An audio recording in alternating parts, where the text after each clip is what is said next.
Hello guys, நீங்கள் நட்டு ஃபேனா? அப்போ சரியான இடத்துக்கு வந்துருக்கீங்க. நேற்று ஷிப்டன் சோனியில் எப்போ தான் டெலிகாஸ்ட் பண்ணுவாங்கன்னு இந்த வீடியோவில் தான் டீட்டெயிலாக சொல்ல போகிறேன். மறக்காமல் சப்ஸ்கிரைப் பண்ணிட்டு லைக் பண்ணிக்கோங்க. இப்போ வாங்க வீடியோக்குள்ளே போகலாம்.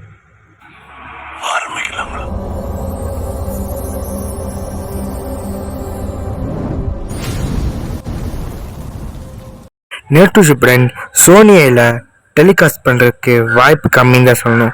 ஏன்னா இப்போ சோசியல் மீடியாவில் பரவிட்டு இருக்குது என்னென்னா ஜுஜுட்சு கைசன் சோனியில் போடுறாங்களாம்மா.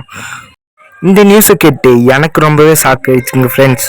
ஏன்னா ஏற்கனவே கிரன்ச்சி ரோல் டப் பண்ணி போட்ட அனிமி எடுத்து திரும்பவும் தமிழ் டப் பண்ணுறாங்கன்னா எனக்கு கொஞ்சம் ஷாக் ஆயிடுச்சு. ஜுஜுட்சு கைசன் ஃபேனுக்கு இது ஒரு சந்தோஷமான விஷயந்தான் இருக்கும். ஆனால் சில ஜுஜுட்சு கைசன் ஃபேனுக்கு கொஞ்சம் சேடாக இருக்கும்.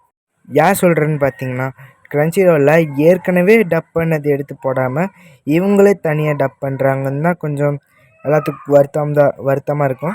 இப்படி மாற்றி மாற்றி போட்டிருந்தா அவங்களும் குழம்பி நம்மளும் குழம்பி அதான் கொஞ்சம் பேர்த்துக்கு வருத்தமாக இருக்கும் மாற்றி போடுறாங்கன்னு டப்பிங்கு. அது மட்டும் இல்லாமல் சோனியில் ஜுஜுட்சு கைசன் போடுறதுக்கு கம்மியான வாய்ப்புன்னு தான் சொல்லணும். ஏன்னா இதே மாதிரி தான் பிளாக் கிளவருங்கிற ஒரு அனிமியும் பண்ணாங்க. சோனியில் டெலிகாஸ்ட் பண்ணுறேன்னு சொல்லிட்டு இப்போ அனிமி பூத்தில் டெலிகாஸ்ட் ஆகிருக்கு. அதே மாதிரி தான் ஜுஜுட்சு கைசனையும் பண்ணுவாங்கன்னு நினைக்கிறேன். அனிமி பூத்தில் டெலிகாஸ்ட் ஆகுது.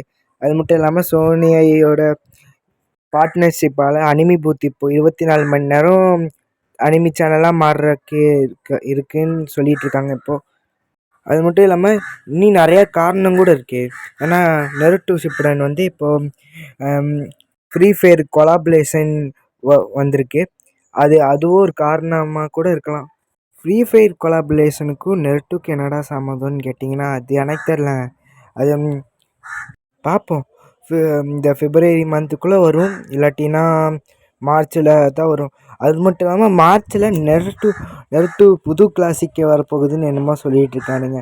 மறுபடியும் புதுசாக என்னமோ கிளப்பி விட்டுருக்கானுங்க. மேபி மே மந்தில் கூட வர வாய்ப்பு இருக்குது நருட்டோ ஷிப்புடனுங்க. அது மட்டும் இல்லாமல் நிறைய அனிமி இப்போ தமிழ் டப்பில் ரிலீஸ் பண்ணிகிட்டு இருக்கானுங்க. மட்டும் இல்லாமல் நருட்டோ ஷிப்புடனுக்கு நருட்டோக்கு வாய்ஸ் கொடுக்குற சாய் சுஜிங்கிற ஒருத்தர் டன்னு ஒரு அனிமிக்கு வாய்ஸ் கொடுத்துருக்காங்க. அது கூட ஒரு காரணமாக கூட இருக்கலாம். அது மட்டும் இல்லாமல் இந்தி சைடு தான் அதிக ஃபேன் பைஸ் இருக்கிறதுனால இந்தி சைடு தான் சீக்கிரமாக எல்லா அனிமியும் வருதுங்க. அட்டாக் ஆன் டைட்டன்ஸ், ப்ளீச்சு இதெல்லாம் இந்தியில் சீக்கிரமாக வந்துருச்சுங்க. இந்த தமிழ்லேயும் இந்த மாதிரி அனிமி வரணும்னா நம்மளும் கொஞ்சம் ஒத்துழைச்சா தான் வரும். சரி கைஸ், இதோட வீடியோ முடிச்சுக்கலாம்னு நினைக்கிறேன். வீடியோ முடிக்கிறதுக்கு முன்னாடி ஒன்று சொல்லிக்கிறேன். நம்ம டெலிகிராம் சேனலில் ஜாயின் பண்ணிக்கோங்க. அதில் புது அனிமி எல்லாம் தமிழ் டப்பில் வர அனிமிலாம் போட்டு விடுவோம். உங்களுக்கு என்ன அனிமி பிடிக்குதோ அதை சூஸ் பண்ணி டவுன்லோட் பண்ணிக்கோங்க. இந்த வீடியோ பார்த்து சப்ஸ்கிரைப் பண்ணலாட்டினா சப்ஸ்கிரைப் பண்ணிக்கோங்க. மறக்காமல் லைக் பண்ணிக்கோங்க. உங்கள் ஃப்ரெண்ட்ஸுக்கு ஷேர் பண்ணலாட்டினா டக்குன்னு ஷேர் பண்ணி விட்ருங்க. புது கண்டென்ட் போடலான்னு இருக்கேன். அனிமி மட்டும் ஃபோக்கஸ் பண்ணி போடாமல் மூவி அப்டேட், லிஸ்டிங் வீடியோலாம் நிறையா போடலான்னு இருக்கேன். சரி, இதோட வீடியோ முடிச்சுக்கலாம். தேங்க்யூ ஃபார் வாட்சிங். பாய் காய்ஸ், நெக்ஸ்ட் வீடியோவில் சந்திக்கலாம்.